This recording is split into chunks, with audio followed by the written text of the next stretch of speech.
कि 10 प्रशांत किशोर आ जाए। आप कह रहे हैं भैया बताइए आप कैसे भ्रष्टाचार रोकिएगा? बिल्कुल नहीं रुकेगा। कैसे रुकेगा भ्रष्टाचार? आप बताइए।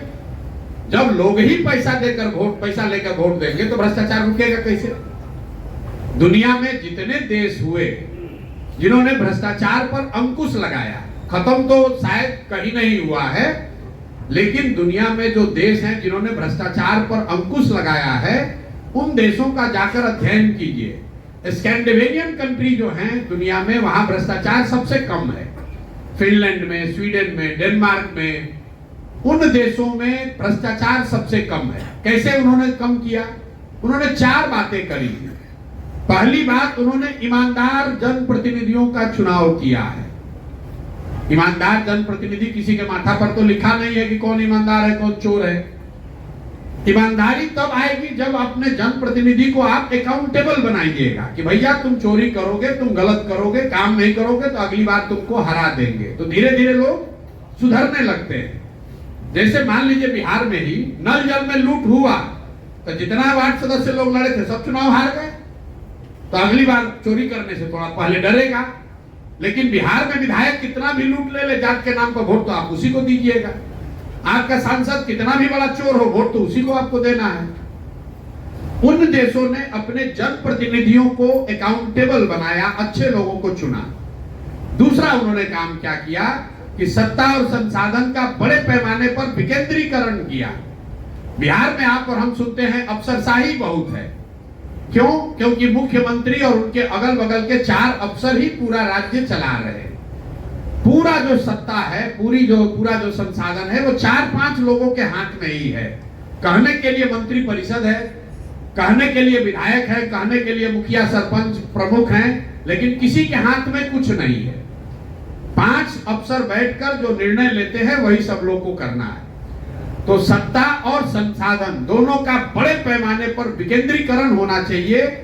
पंचायती राज एक्ट में लिखा हुआ है कि सरकारों को 1/3 विकास का राशि पंचायती राज के माध्यम से खर्च करना है। और बिहार में पिछले 30 वर्ष में कुल 3-3.25% पैसा ही पंचायती राज के माध्यम से खर्च हो रहा है। सब अफसर खर्च कर रहे हैं। तीसरा, इन देशों ने क्या किया? उन्होंने बड़े पैमाने पर जन भागीदारी की बात करी।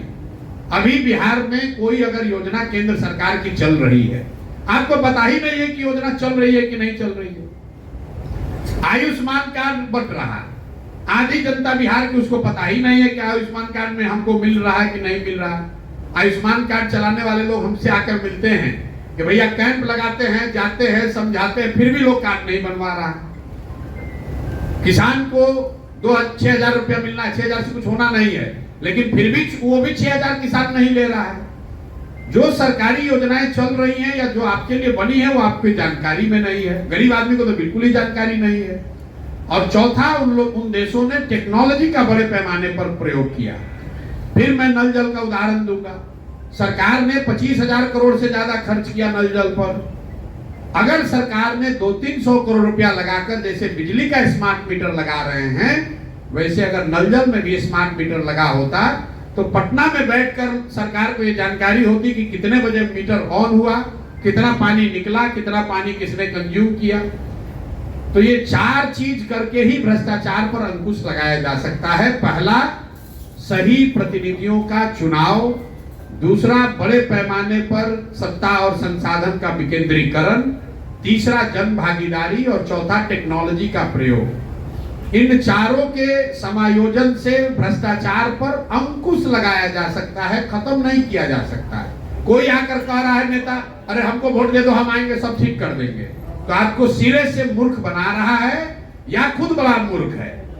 ये संभव नहीं है। आपने देखा इस देश में जन लोकपाल का नाम आया कि ये कानून बनेगा, देश से भ्रष्टाचार खत्म हो जाएगा। जो लोग इसका आंदोलन किए वही लोग भ्रष्टाचार में जेल में गए हैं।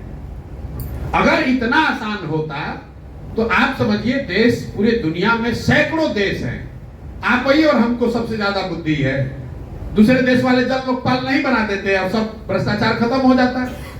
कोई सिल्वर बुलेट नहीं है कि बस एक कानून बनाए और भ्रष्टाचार खत्म हो गया। ये सतत प्रक्रिया है। जैसे जैसे व्यवस्था को अकाउंटेबल बनाइएगा वैसे वैसे भ्रष्टाचार कम होता जाएगा। जैसे जितना आपका व्यवस्था अकाउंटेबल नहीं होगा उतना आपको भ्रष्टाचार बढ़ेगा। नेता इसलिए भ्रष्टाचार कर रहा है कि उसके मन में हारने का डर नहीं है। उसको मालूम है कि बिहार की जनता हम कितना भी लूटपाट मचा ले अंत में आकर वोट हमको ही देगा। जाति के नाम पर दे या लालू के डर से दे या भाजपा के डर से दे, वोट हम ही को देगा।